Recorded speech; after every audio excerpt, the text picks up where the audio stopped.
Between the road.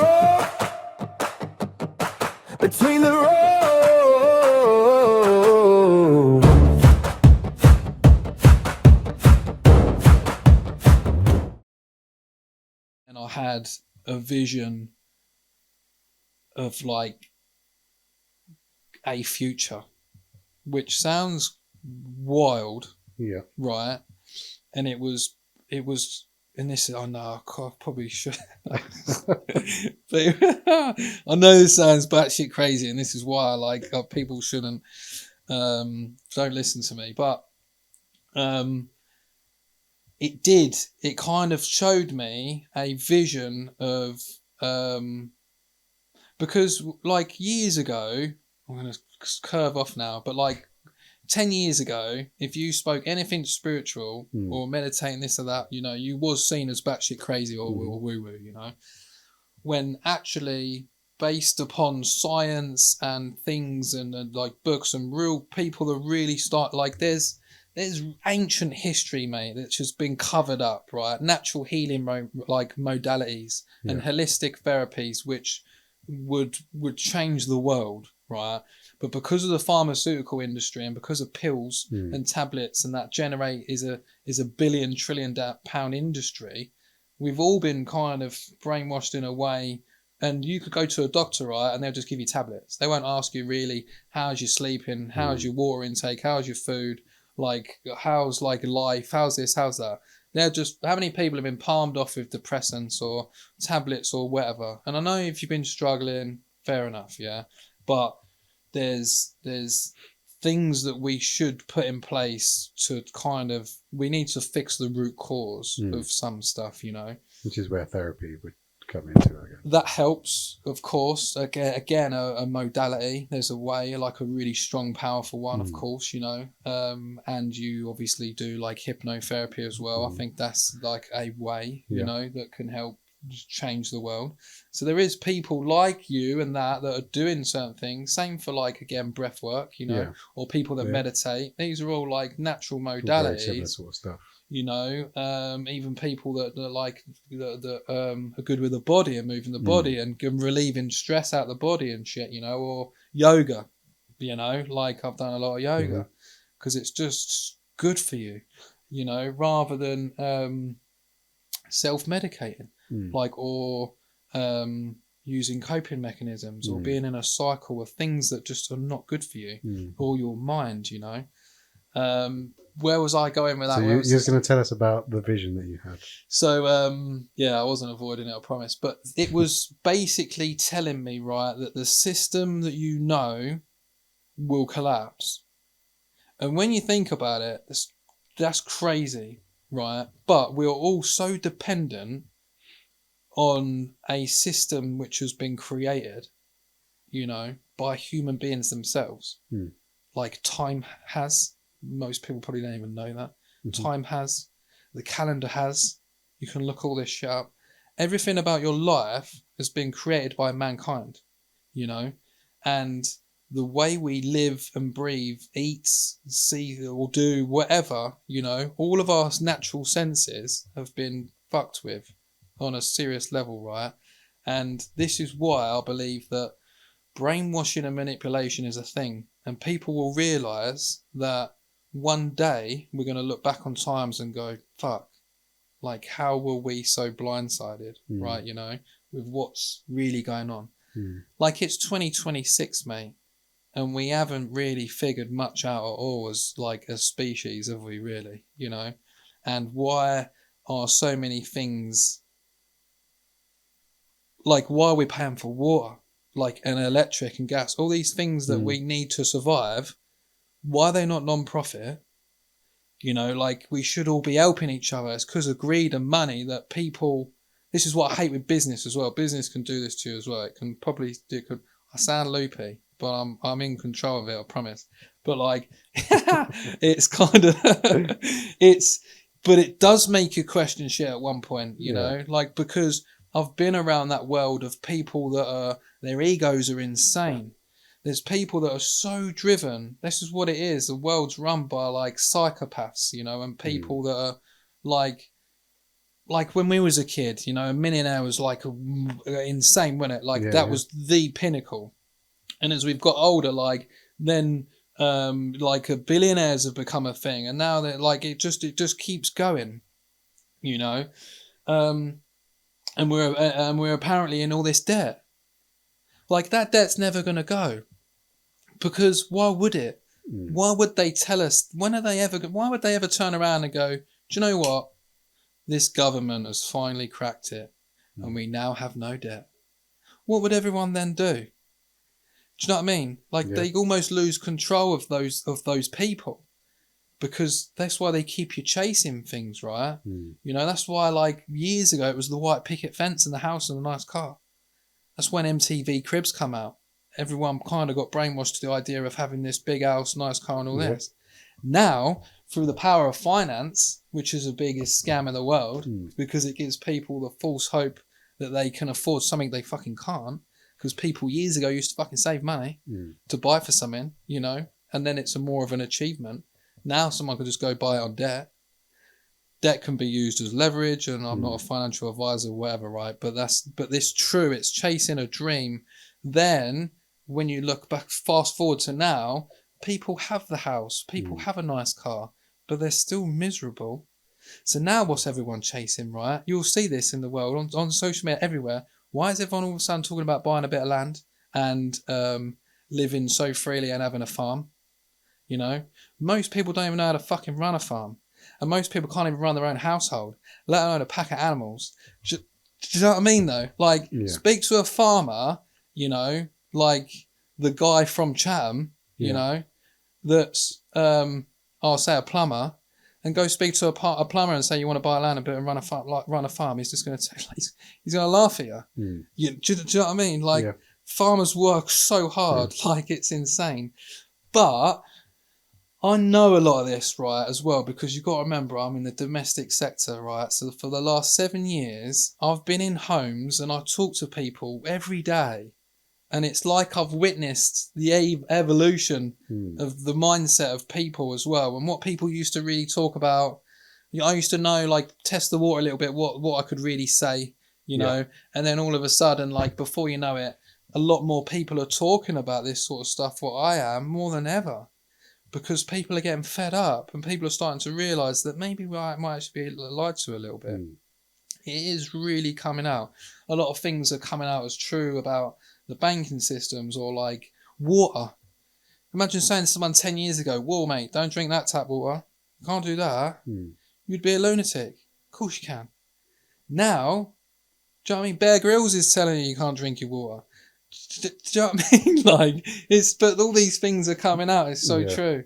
And but the vision, sorry, like I do again, it's all with context, right? But the vision was basically telling me that there will be like wellness camps set up, and people are starting to do it, which is scary, right? Because I had this vision 4 or 5 years ago, and I'd love it if someone was good enough to look this shit up to see when a lot of these camps started. But since then, a lot of these places, like I think there's one in Portugal at the minute. There's a load of people that have gone completely off grid, and they're like building up like communities, you know, that can be self-sufficient and run themselves, and are finding ways to get water and do this and do that. Like, it's people are chipping in, like, and it's crazy. And this vision was basically saying to me, like, everyone's going to be running and turning to those people. And the reason why I believe a lot of it as well, because obviously in the army you have to learn survival. Like, you have to learn like bushcraft. You have to learn how to survive, cook, like live out in the field. We used to dig a hole to live in, or I've lived in the back of a tank for weeks on end. Do you know what I mean? So like, I've experienced a completely different world. But your average person in like society nowadays, if they get like stripped of all things, their basic necessities, like people would really start flapping and be dying everywhere, because they don't even know how to grow their own food. They don't even know how to like do anything. Like, do you know what I mean? Like, even in the army, for a basic level, we used to hand wash clothes for a long period of time, like on certain courses, or when you went away, or whatever, you know. Even when we was in Africa, like, either you hand wash them or you paid like the local like guys to hand wash your clothes. Mm. We used to have like bags of water to hang on a hook to kind of shower from. Yeah. You know, like, so imagine like if we get stripped of stuff, people don't realise like what we have. Yeah. And then what do they say? Like the comfort, like about comforts, or like is a like your enemy in a way, and it becoming so comfortable. This is what they do. They make people so comfortable in life that they never go and do anything with their life. You know, you get one weird, crazy, wonderful life to experience so many people, experience so many things. You could literally, at a very young age, decide who you want to become and do it. But the thing is, people get influenced and manipulated along the way. Why don't you become a policeman? Like, why don't you become a postman? Like, why don't you just do that? Like, do you know what I mean? Like, job roles are created, and all of a sudden it's kind of like as a kid, what do you want to be when you grow up? You should go do this. Like, why don't you just do that? And everyone starts fucking panicking and flapping and just pick something, you know?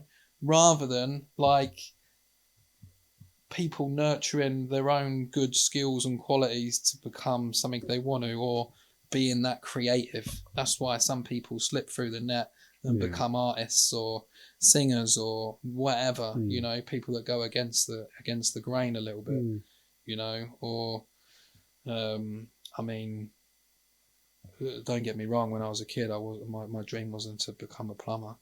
What was it? I always wanted to, but what I always wanted to be was a soldier. Yeah. And I achieved that. And then at a young age, I wanted to have my own business. So it's funny, I've mentioned him before, but like Farron Henderson, he's got his own company, right, as air conditioning. And when I was in the military, I used to come home and see Farron, and we used to go for a cafe. And we spoke as kids, like what we wanted to be when we grew up, and how like we wanted to have our own company. We wanted to do like bathrooms and kitchens or whatever. Well, in July, I moved into an office 2 doors away from him on Medway Sea Estate, and he's got his own company, which is thriving and doing really well as an air conditioning, and we are doing gas and heating 2 doors away.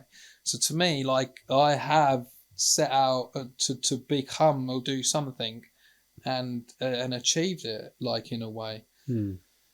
Don't get me wrong, now I feel like I'm quite far away from where I want to be, but I understand that I'm still achieved a lot in my life. You know, like, for me, I sat down with a lady in 2020, right? She lived the road behind me on St Mary's Island, and she was going to help me do some business planning, right? This is how some things align as well, and just come out of nowhere. So, like, it was just, she put me around to look at her boiler a little bit, right? And then she says to me, like, we got on so well, and she was like, I'm going back to do my degree, you know, and I need to basically do a portfolio or whatever on a business that wants to grow and do this or do that, you know, basically like to do a business plan. Yeah.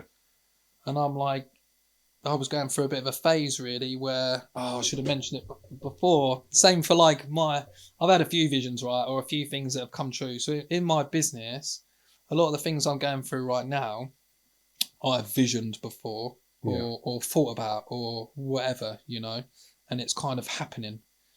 Even like everyone thinks I'm nuts at the minute because I'm doing this like holiday giveaway. It's like £2,000 holiday giveaway. Like, I would love a holiday. I don't think I can go on holiday this year, and I would love a holiday. And I feel poor as fuck. But I had a vision that I would do that, so I'm doing it. I don't know. Do you know what I mean? But like, it kind of I like that, you know. And it's a way of me giving back. Genuinely, it was a 10-year thing. I'm not just going to give holidays away for like all the time. I'm not like that is crazy. But I wish I could. But like, as a 10-year thing, I just wanted to do something big, right? Sorry again, I'm losing myself a little bit. To go back to the lady doing your business plan. So I had a vision I woke up at like 3:30 in the morning once. This is a bit of a spiritual time as well. If you Google it, it says like you wake up at that sort of time. If you're waking up at that sort of time every morning, you're probably stressed as fuck. But there's if you got to listen, sometimes Okay, things yeah. can be telling you something as well. Yeah. And I've just launched like service plans, right? Breakdown cover. I'm not here to sell them, by the way, but it'd be really good if people can. Yeah. But I had this kind of idea come in my head about doing service plans. I think we'd just gone through COVID or whatever, and I was learning and watching a lot of these videos, you know, about how to be successful, how to bring in multiple sources of income, like how to grow and scale a business or whatever. You know, I was learning so much stuff, and this thing comes to me about doing service plans.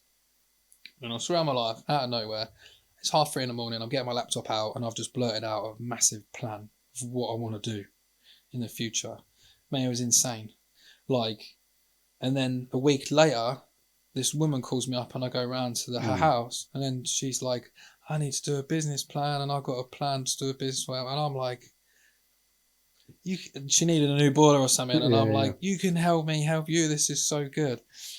But anyway, like I need to speak to her actually. But she first sat me down and was like, let's work backwards. Like, what do you want, you know, from this? Let's see where you want to be, and then we find a way to get there. And I'm like, the first thing I said was, I just want my time. Like, I want my time back. Like, from the age of like 11 or whatever, you know. Yeah. I've been so like working. I've been so driven, and I've pushed myself so far. And now my kids are getting older. I've missed so much of their life. A lot of important moments as well. People don't realise that. That I don't want like fast cars and a fancy jet or whatever. Which is why I think I've learned business the right way, the hard way, like the hardest way. It's been like a pinball machine, all the way up, you know, and then down and up and down and up. And like, yeah, she said like it was time I wanted, mate, you know, like I think everyone needs to be able to just live.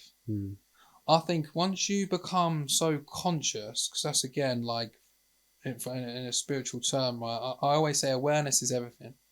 You got to be so aware of yourself, so aware of your mind, your body, like on such a deep level that you know what you like, what you don't like, you know, your people around you, your fucking energy, like when you need more water, food, whatever, like you got to be aware of everything. Comes back to awareness.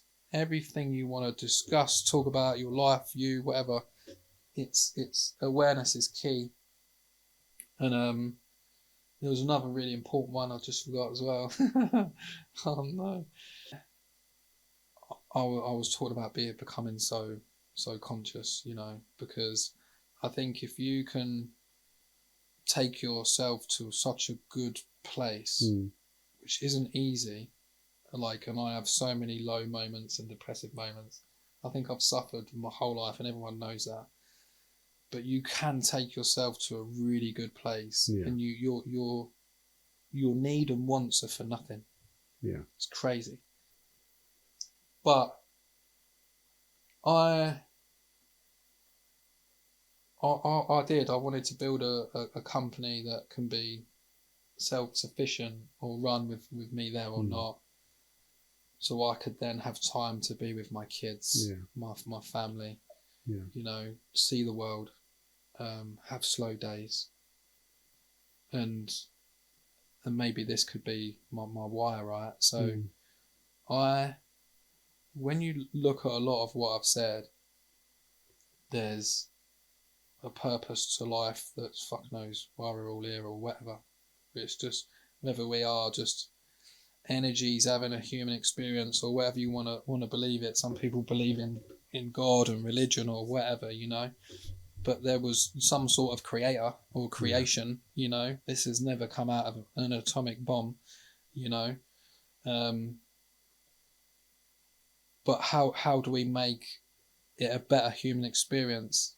Well, I think, like I said earlier, back from the military quote, I think the only way is a collective way of people kind of turning around and going, we want better, or some people go off on their own little journey. Like I could start doing videos tomorrow and try and educate people about becoming more conscious and aware to fucking raise the consciousness of humanity or whatever to make it a better place, so people share more love rather than like greed,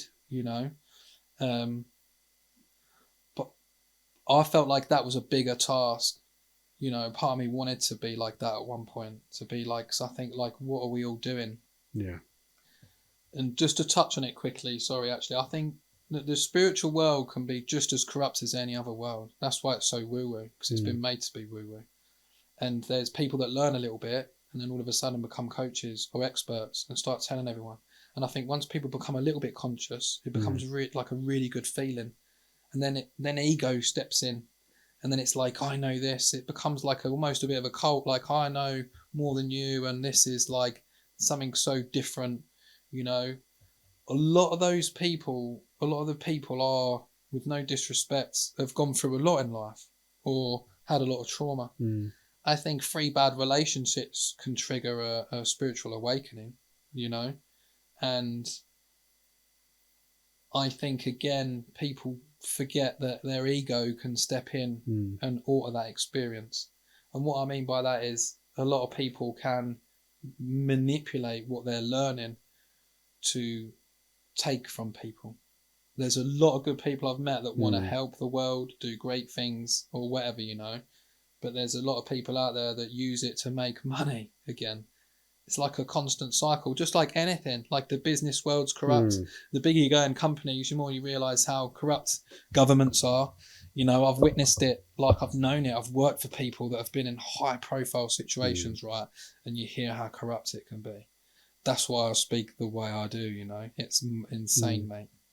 So then it's like, what do you do with that knowledge? Like, what do you do with that? What do we all do with that? And I think that, well, for me, it was... my why was, well, what if I could lead by example? What if I could fight my way through the system, build a company, that's big enough, that can then lead by example to treat people how they should be treated. What that looks like, I don't know. I do a little bit. But like, what if that's 4-day weeks, 3-day weeks, and we only work half the week? What if that's people earning the right amount of money? Because they're like, why does my company need to profit millions? It just doesn't. You can't take it with you, and if you are, like I said, in a really good state of mind, you'll need and want for nothing. So like, I don't need all that in the bank. But if people are giving me my time, which is what I really wanted my business for, so I want time. If I can build or have a team of employees that help give me time, then they get what they want from it. And if I can help them fulfill their purposes and drive and needs and wants, and if we can do that, like I said in the beginning, right, building a company, it's not just you, it's like a multiple amount of people. If you can all build together, you're a bigger force than one, right? And I think if I can create a company that, I don't know, like I said, pays people more than they should, more than they're worth, if I can give them bonuses for Christmas, if I can pay for them to go on holiday. I know I'm giving away a holiday, but that was part of the vision, to help grow, expand, like bring awareness to us, but eventually give back. It will be giving back to my own, and then helping give back to the world, and or the population. And I think if people recognize that, and I can help people grow along the way, which is why I maybe should speak out more, but like, you could create momentum, like if that company's doing really well, or you can create an image where it's like, for once, like a CEO's made it and actually isn't fucking greedy, man. sometimes I get why they become, because it becomes such a painful journey.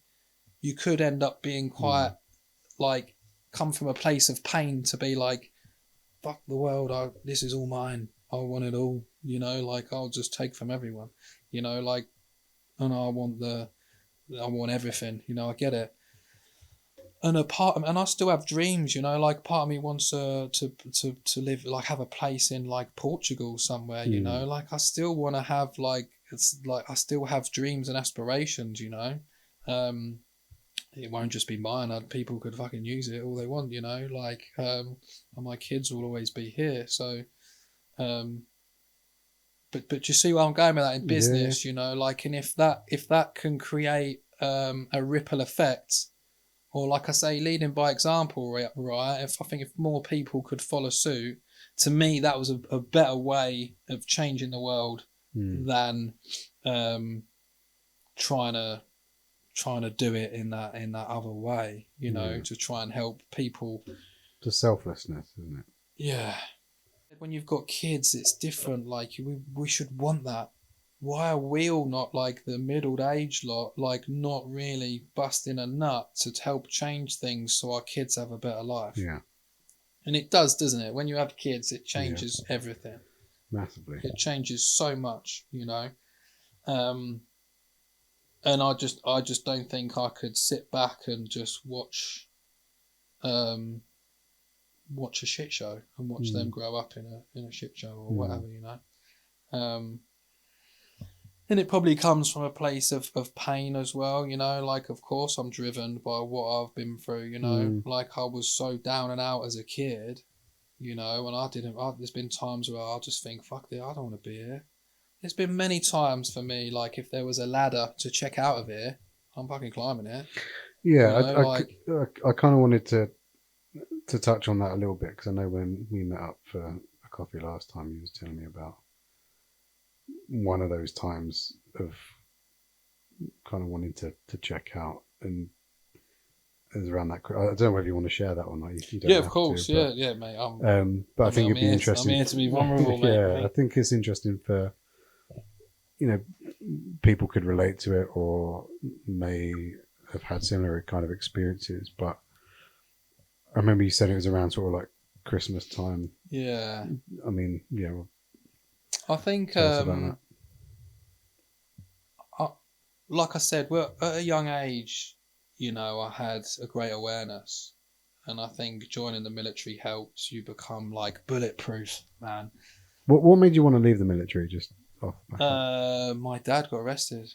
Yeah. My dad got arrested and got put away for life, and I felt like at the time, my family's really small, and I just felt like at the time I needed to step up and take that seat, I suppose, at the helm and help my family, which hasn't really happened, and it's done fuck all for my family, to be honest. Like me leaving, I mean, it destroyed obviously my whole family, and they're all a bit fucked up, and no one really talks to each other.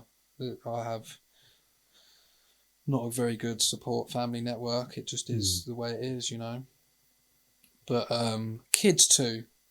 I don't think I could have lasted long with kids. I was obviously a bit bitter to the fact that they wouldn't let me back for Jessie's birth.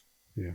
I was in Africa, and it wasn't really a necessity. Yeah. I was a really good tradesman. That's why they wanted me. I'd been there with a different squadron a couple of years before as a tradesman and did really well there. And I know that's why I went with a different squadron. Right. They wanted to use me. And that was the only reason why, really. Because I don't think that would happen in this day and age. Yeah. Really, which is a massive thing, isn't it? Like I've been there for 2 of my boys' births, but not my eldest, Yeah. Like that's like he's gonna know that growing up, and that ain't great, is it? I think he'll understand it, but still. But yeah, like I said when I first started the company, I felt like the minerals I had were insane, and I always felt very mentally strong. like I'm leading on. Like so mentally strong in a way. And I always wondered, you hear about suicide and stuff, and in the military I heard it a lot. I had a lot of guys approach me saying they're struggling mentally, or after being on tour, or it's a different world, right? People die out there, and people get really injured or blown up or whatever, and you do face it a lot. And I don't think many soldiers take it. Don't speak of it enough. I think it's hard because people only ever ask you if you've been to war and if you've ever killed anyone. But I think even just joining the army alone, if you've never really done a lot or got a lot of medals or been a hero like they show on the TV, you're still an incredible human being for putting yourself in that situation. You know, I was signing a will at 16 years old for my life. You got to sit in a room and decide who gets the stuff you have when you die. Do you know what I mean? I'm not even an adult yet. And you're writing a will to who's going to take your belongings, you know? Like, that's insane. And the stuff you go through, like, they push you to your absolute limits, like, is insane. That's why you become so mentally strong. Yeah. Because they push it. They push all your buttons. They push you so much. Is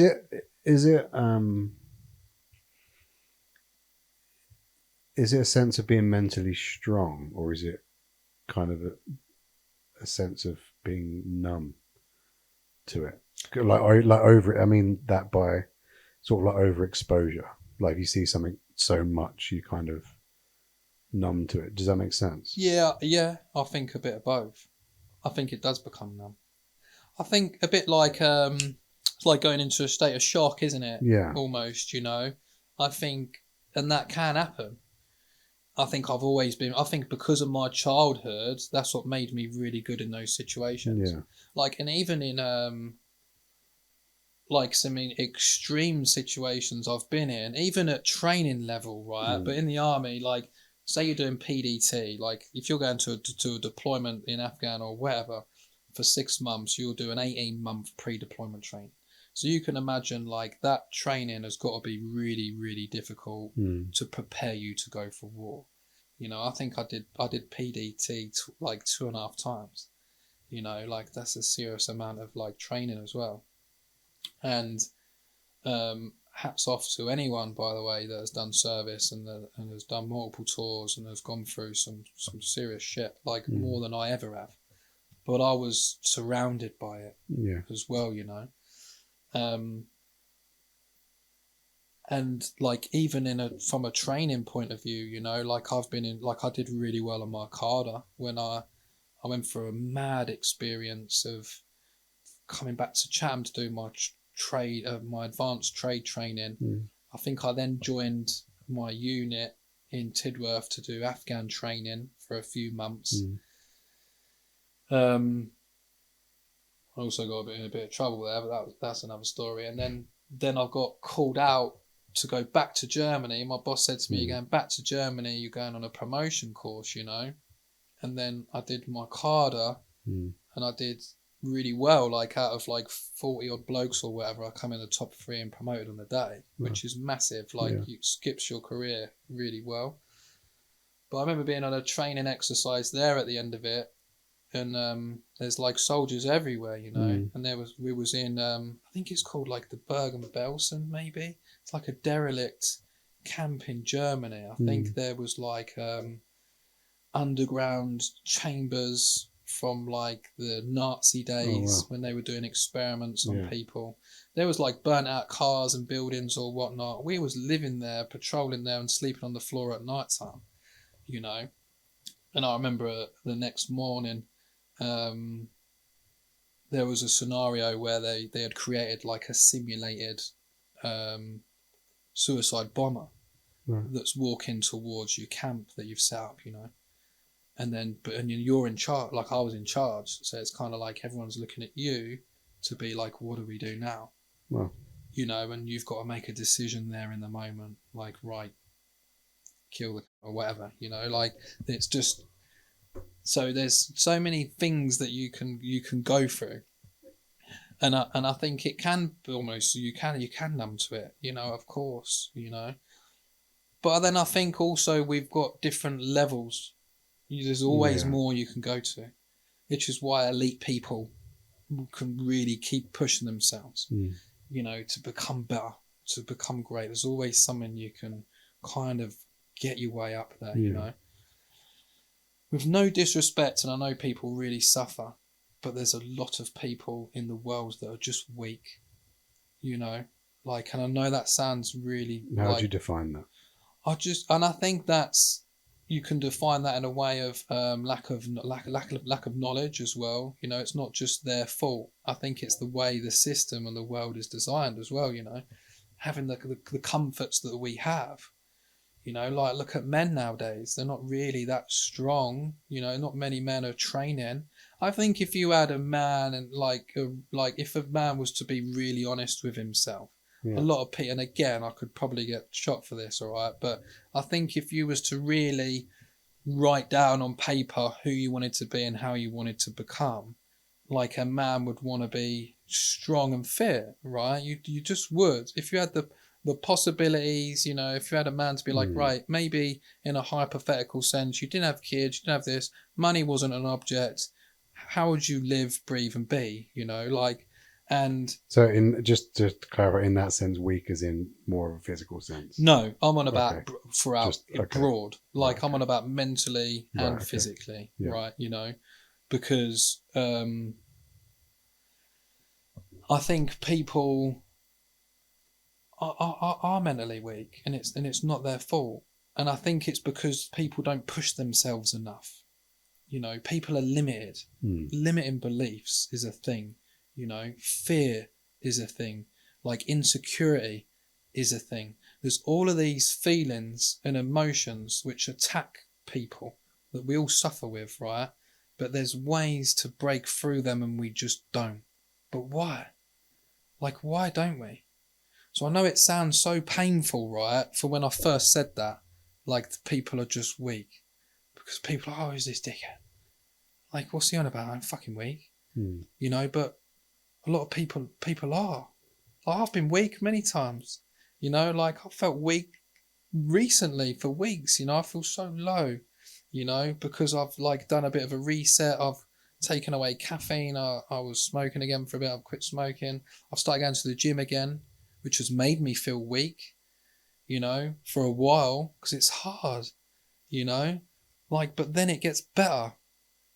I've been suffering for months, mate. I've been trying to drink water. I've been eating clean. I've taken away so many coping mechanisms that we all fall back into, but I know it's for the greater good. And that, as I was saying, touching on earlier, right, my kids are becoming teenagers and I feel more seen than ever. And I think I want to be a proper role model for my boys, I want to be that hero. I don't think my kids have ever said I'm a hero. And that fucking breaks my heart. Because I think that's me. That's my fault, And I think that I want them to be my dad's strong. My dad's smart. My dad can do everything. My dad's this, my dad's that. Who wouldn't want that? I want my sons to be able to look up to me and be or any situation in life, my dad will know. I want them to obviously learn and do whatever, and I've said that, but I think it's, like I said, being a role model or leading by, you've got to lead by example. And I'm trying to do that, master that for myself, my business, my employees, and my kids, And again, I just want to, I don't want to upset anyone, but there is ways that people know. Right, people do things in their life they know they probably shouldn't be doing because it's probably not good for them. But they find it so hard to break through. And I've been there. I've suffered with addictions in my life, massively, or coping mechanisms, There's the person that just can't stop eating that chocolate bar or smoking that cigarette or having that glass of wine every day or do you know what I mean? Go eating out or buying stuff online. There's so many crutches people have Yeah. to get through every single day, rather than it's all there because it's been designed to be there. I just think that people can do more, and as a world we can do more. Yeah. And again, I think that only helps our younger generation, because like a lot of our younger generation that especially went through COVID, you know, in those few years of being locked away, like and I don't know about you, but a lot of kids since then barely even go out anymore. A lot of kids are just confined to their own room. Like my son, like, doesn't even have many friends and has quite openly said that to me, you know, like, and that breaks my heart as well. And obviously I'm going to help change that. But I think if you really had a moment to like spend time with them and get to know them at a young age, I think to myself, no, I like, this is a hard life. This can be a really hard life for people. And I want to raise men, like, and I want to raise gentlemen, and I want to raise human beings that are capable of dealing with it, you know, because I nearly checked out. This is where I'm going with it, right? So like, because I've had like, till like my mid-20s, I was like, I used to always wonder, you know, like I knew so many people that had struggled really, really badly, and I used to think, I've been through a lot. I always used to think to myself, I've been through a lot. Like, why have I never wanted to just check out? Like, why have I never wanted to end it? I just didn't. I just thought it was so far away from me until it wasn't, you know, and until you're that low. And I think that's why I am the way I am as well, because if you think you're low, you can go so much lower. Sometimes when you think you're at rock bottom, you're not. There's fucking deeper levels, you know. And I think I've been there a few times and had to really pull myself out of it, or had people there, you know, to help. And there was a period of time during COVID, where I was probably drinking more than I should have done, like a lot of people, you know. Like I was living on my own, really not really speaking to many people at all, not really seeing many people at all, apart from I had my kids, obviously, every week. And I was working so hard and so much. And this was a time in the business where I was doing so many things as well. I was obviously trying to do the marketing, like I was doing a lot of my bookkeeping. I was answering the phones. I was doing the job, right? So I'm working night and day. And it just drags you down. And people drag you down as well. People try and take from you, or want things for free, or are horrible to you, or call you late at night or early in the morning, or throughout the night. And don't get me wrong, we're like 24/7, like that's cool. But like, I feel like in a business as well, you know, when you're providing a service and the way the world become, and how fast paced some things become, like Just Eat and Uber and stuff like that, people's wants and needs, you know, were so high that we become almost like robots, right? You know, that's the issue here. And sometimes you could be going through something so hard in your life, but like for me, I become JJS. I was never Brent for so long. I was just my company. I was JJS. I feel like this is what an actor can almost go through. You know, like a really good actor, they almost get lost in that character. I think they've spoke about it, right? You know, and then they forget who they really are. The whole world knows them as this character, you know, and that they almost lose their identity. And I think that can happen in business as well, really. And I think that was happening. I remember my sister ringing me once, and she was like, "You all right?" And I said, "Nah." And I said, "Can you just bring me a packet of fags and a bottle of whiskey, you know?" And I think that was the first time when she walked through the door, and she's like, are you alright? And I just said, nah, like, I've had enough. Like, I just don't want to be here anymore. Like, it's just too hard. Like, why is it all so hard, you know? Like, it is. You know, relationships can be hard. Like, work's just so hard. You're trying to chase your dreams and it's hard. Being a parent can be hard. Sometimes it can just knock at you sideways. Yeah. I feel like I've had that my whole life. There's just nearly every year of my life, there's probably been something quite dramatic that's happened which could knock people back a while, you know. And I just feel like I had that relentlessly. I just did. And then, like that year, I remember, like I was always still very professional in my job. I always showed up every single day. Like nothing ever impacted my business, you know, like at all. Like that's genuine. Like I said, I lived and breathed JJS, you know. But in my own time, when I ever got a moment, that's when I let it all out. Like it's like I was like acting for that period of time, and the moment I had time for me, I become an absolute breakdown, and like I was a wreck, you know. And then I remember buying myself. I was struggling to sleep. I was taking sleeping tablets.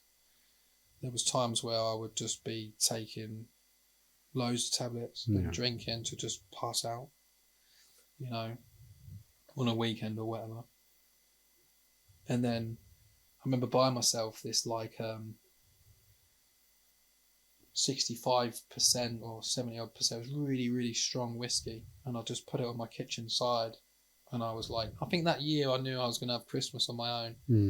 And I just remember saying to my, like, I was checking out, you know, and I was like, it'll be that bottle. It was all like a plan, I guess, you know. And it was, I can't remember all of it, but I remember like leading up to Christmas, you know, it was like there was this voice in my head. It was so strong. And it was basically telling me, you know, like you're killing yourself. Not just did the drink, but mentally everything, you know, like I was pushing myself so far, and it's just like you're just killing yourself anyway, you know. And I just ignored it and powered through. And so many things, this is why I love like some like mediums and some things like that. Some things just happen or align, and I've witnessed miracles in my life, like I really have. I genuinely think there's higher powers that be, and some people are really gifted as well. Like they just are, and I've met and seen it. Like I just have, and even then that was a bit of a moment, you know, because I had learned some things spiritually in a way, and I remember that day or night, I obviously drunk the majority of this bottle of whiskey, man. And like Christmas morning, passed out, and then I woke up and my neighbour had left the basket for me. They must have literally come in as well. They obviously knew I was on my own, and put a basket in front of me on the coffee table, and it had like some fucking lavender to help you sleep, and some like wellness sleeping tablets, and it had like the Power of Now in, and a couple of like the New Earth and some like spiritually minded books or stuff, you know. And then that voice in my head when I woke up just said to me like that, because obviously I fucking woke up, was like, that was your last drink.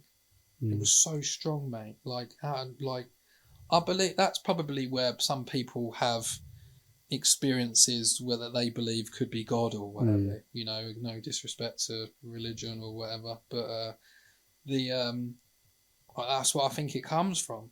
You know, and to me, I think it's just a higher self or a higher knowing of you or your fucking soul or whatever. You know, but I listened to it.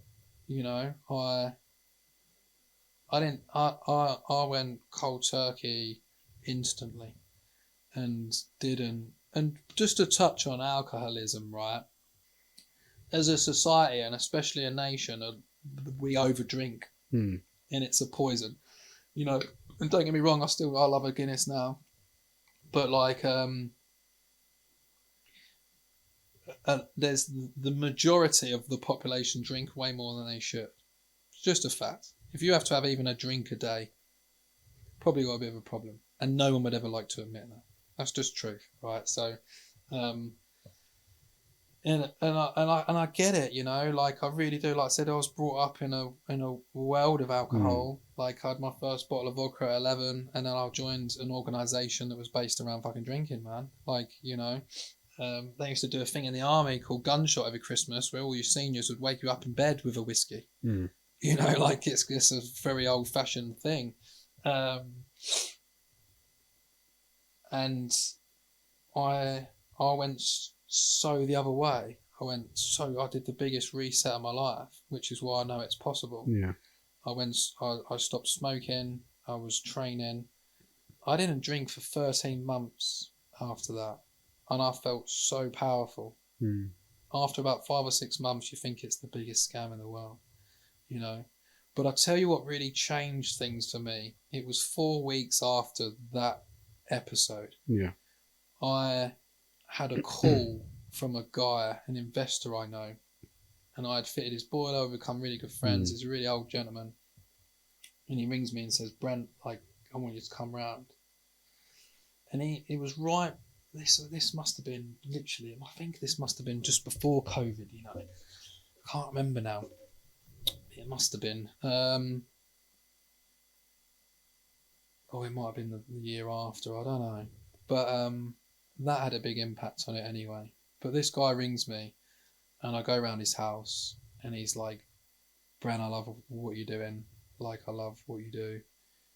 You're a great guy and a great tradesman." And he's like, "I've got properties in Mortar, and I want to send you out there, and I want you to refurb a lot of these properties in Mortar, you know," which is like insane, isn't it? Like that was just like, and do you know what?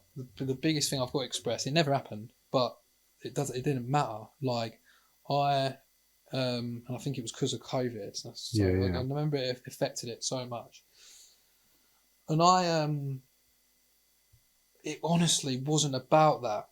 I remember leaving his apartment, and this is 4 weeks later after being at the lowest point of my life, right? Yeah. And it just made me realise, because I had made a change and decided to make a change, the universe, the world, whatever, can change for you. Do you know what I mean? Yeah. It was like something telling me, this is how quick your life can change. So why you should be positive, like why you should nurture and look after yourself. You know, why I did the right thing, why I stayed, why I lived, or whatever. You know, like it's more than a coincidence. Yeah, mate. I like I said, it was. I promise you, it wasn't about going more. Like I loved going. The idea of going more. Like I loved what he was saying. Like of course, but it wasn't that. I remember walking to my van afterwards, and I'd never really felt happiness like it, because I just thought, and it was based because of those last month, the radical change, you know, and that kicked, and that was it. Like that inspired my whole year. I went to stag do's, I went to weddings, I went to birthdays, I celebrated my 30th where we had a big party. I didn't drink through none of it, mate. Like that drive to just be like, no. Let alone because I was so low, the guilt and shame around my kids. Like that was the biggest reason why I obviously didn't. I was like I said, my biggest purpose then was like, I will bleed for my children to have a better life than I ever did. Like, and this is being proper vulnerable, and I don't really give a shit what anyone thinks, but like, if I can give my children like a life that I could have only dreamed of, and that doesn't have to be that fancy, by the way, do you know what I mean? Just to not experience a lot of trauma, not have to go through a lot, not really like need or want for a lot, to be emotionally fucking stable, you know, like to grow up around love, like to just feel happiness in a way, all the good stuff, you know, like that you should feel, rather than anything else that people pretend they want or need. you know, like, and we all need to learn that so fucking fast, man. Like, we just do. And yeah, like that was my experience from that, I suppose. Powerful. Yeah, it did Very feel powerful. And don't get me wrong, I've gone back on that many times. I think I did 13, I'll be honest here, like I think I did 13 months like no drinking. And I did struggle with it in so many ways. Not just because I wanted a drink, but it was always like there. This is what I do, right? So I'll always push the boundaries or limits. And hats off to anyone that stops and never does it again, you know. But after I did a year, I always wanted to do a year. And then, because I always loved the idea of the 1 year no beer thing. That was a big thing as well, wasn't it, you know. And I wanted to lock in, like, and see what I could do for business for me and stuff. And I wanted to go one extra step. That's why I did the 13, because it was the extra month, you know, because I thought that could be the hardest month as well. Knowing that I kind of could, but still won't, because I'd achieved my goal, right? And then there was a massive microchip shortage in the world, and they stopped selling boilers. And I remember walking into the suppliers once, and they said, "Yeah, we can't make boilers for a while." Yeah. And I'm like, "What?" Like, it was my biggest income. I installed a lot of boilers. And I remember going out for dinner with my partner at the time, and I was just like, I think I need a fucking whiskey today. Which goes against everything I've said, I know, you know. But that just shows how, like, bad we can have it on our own head. Yeah. But it weren't just that, right? It was, it really did. It was always there, like on my shoulder, just going, well, when can you? Like, when would this be okay? People get really, when you quit drinking or something like that, because we're such a society for it, like I had friends tell me, like, well, I couldn't ring you anymore because you couldn't come to the pub. I didn't know what to say to you anymore because you're not drinking. I didn't know how to be around you. Like, I had a mate of mine ring me up from the army I hadn't spoke to in 10 years because he had questions about it. Yeah. And he was telling me about this book about it because he went, how's people reacting around you? Yeah, yeah. Because it's quite a big thing, Brent, like what you're doing. Crazy, mate. Out of nowhere, this guy just rings me. Yeah. And we're talking about it. And I'm like, yeah, I've seen so many changes. People act and react so differently, you know. And people have around me my whole life because of what I went through as a kid. Yeah. You know, people found out like what my dad happened to my dad. That was in the newspaper, the fucking TV, radio, whatever. It was serious, you know. And people didn't know how to handle that. And people get awkward around you. I think because I was a soldier and I was away for 8 years, people don't know how to take you or act around you, you know. And it happens as a business owner, you know. And then when you get big enough as a business, you know, like when you're not really just that small anymore, people don't want you to, not many people want you to succeed. This is what's really strange in the world. Most people are not capable of achieving what they want to achieve, so they never really want you to be better than them. It's just a natural instinct that some people naturally struggle with, whether you want to admit it or not, you know. And then they find excuses for it. Oh, he got lucky. He knows more people. Like, his dad helped him with money, or justification. He's been given his company.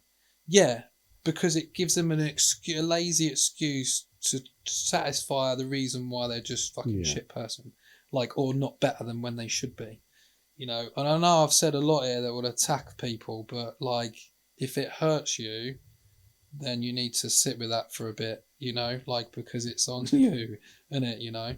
But it's so true, and I'll tell you why this is important for me as well, because like, I've experienced, like, when I was paying for like business coaching, and I've been around a world of people doing really well in the UK, and I've not shouted about that at all on my personal profile, you know. Someone give me a book, right? I'll shout out to him, Dan Meredith, a few years ago. Someone gave me a book about Dan's book called How to Be Fucking Awesome, right? And it was one of the first books I ever read, and it was amazing. Like, it did change my life. I thought it was brilliant, you know. And I started following him on Instagram or whatever. And then one day I see him do a post about doing like business coaching or whatever, and I just took the risk, took the jump, and messaged him, and he replied to me, and then we had a really good chat, and he become my business coach. So like this was a guy like whose book I read, like it sold a couple of million copies or over 1 million copies or whatever. He's run like multiple businesses, and then we almost become like really good friends. Well, we become really good friends, and he become my coach and helped me for like 2 years. Like, to me, that's crazy as well, like just how some things align or be if you push yourself enough. And do you know what? When you're around a crowd of people like that are successful in the world, they're the people trying to bring people up. Like, I went to Dan's event. He did an event once, and then I met, I was talking about stuff like this or whatever, mindset and whatnot. And then one of the girls there, like Danny, ended up like messaging me a few days later saying, "Oh, I've got tickets for you for EE, like Expert Empires in London." And I'm like, wow, what? So then I got given free tickets to go to the Expert Empires, which is like a really good event that business owners and entrepreneurs go to. And there's like speakers there, They've had people like Wim Hof and all sorts, like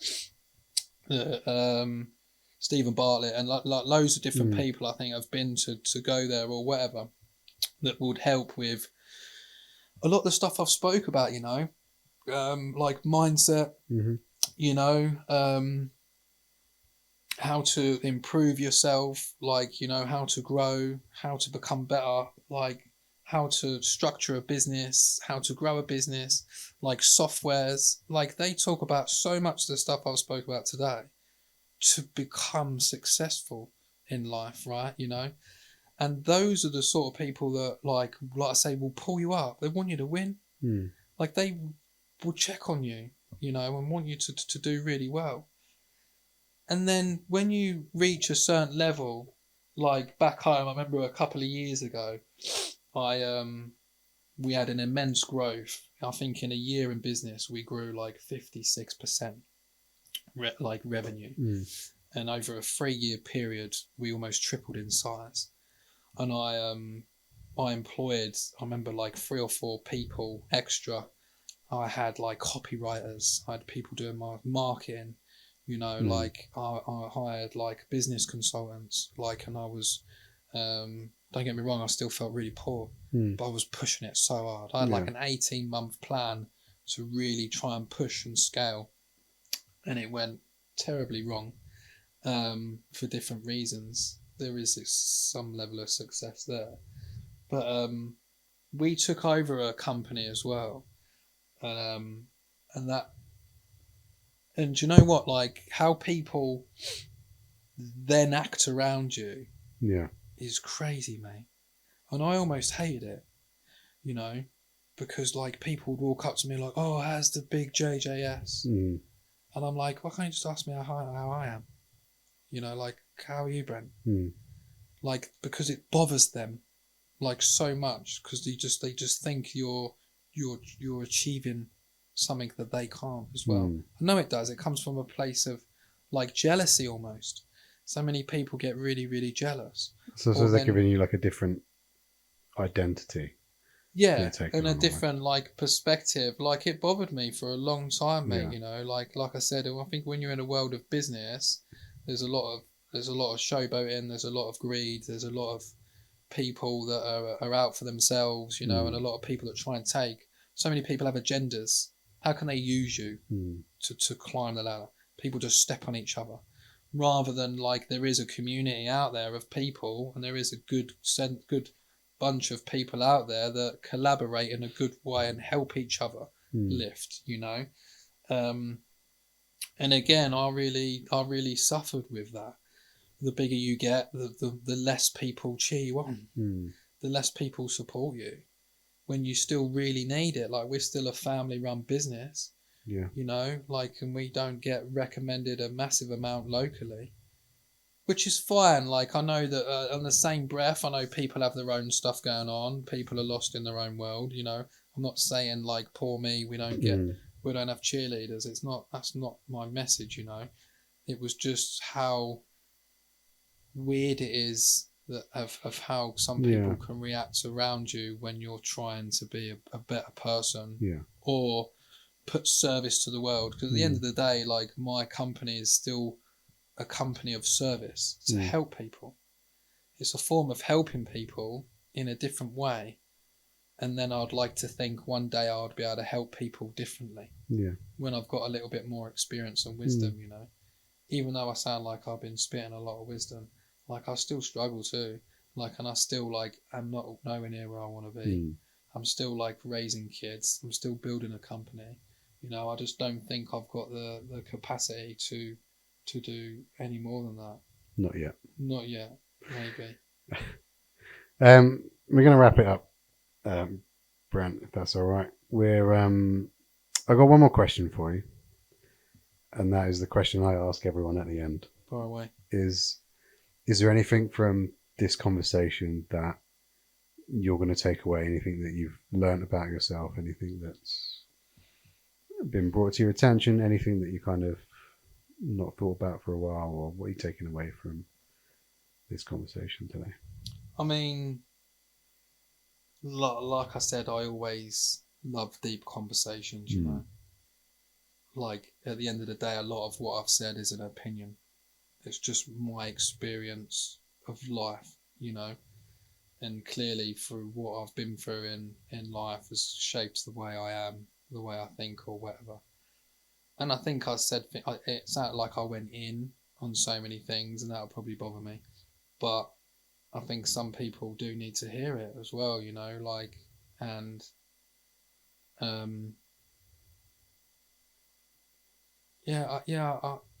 don't know. I think it's I think I like that I was as vulnerable as I was, because that's hard, you know. I think I've always struggled to be seen in that way or put out there. If anyone watches our social media at the minute, right, the majority of our videos are me just hating the whole experience because they're trying to video me and I've got to say something and I just go blank and I can't cope and I don't really like it. I think people would think that probably the opposite of me. And yeah, that's mad, but yeah, I don't know anymore, mate. Sorry, I'm fried. That's a lot, isn't it? It's late as well, so I know. I appreciate it. Thank you very much for coming and chatting. We'll get you back on again at some point, I reckon. There's still lots more stories I think you got to share and lots more I want to know as well. So. Yes, mate, always, yeah. But yeah, no, thank you very much, mate. Thanks for listening to Between the Rolls with me, Michael Blown. If you've got any thoughts, feedback or questions about today's episode, I'd love to hear from you. You can reach me by email at loquicounselling@outlook.com. That's LOQUI counselling@outlook.com. Or through my website, www.loquicounselling.co.uk, or on social media at Loqui Counselling and Hypnotherapy. If you've enjoyed the conversation, please like, subscribe and share it with someone who might relate. Take care of yourselves, and I'll see you next time on Between the Rolls.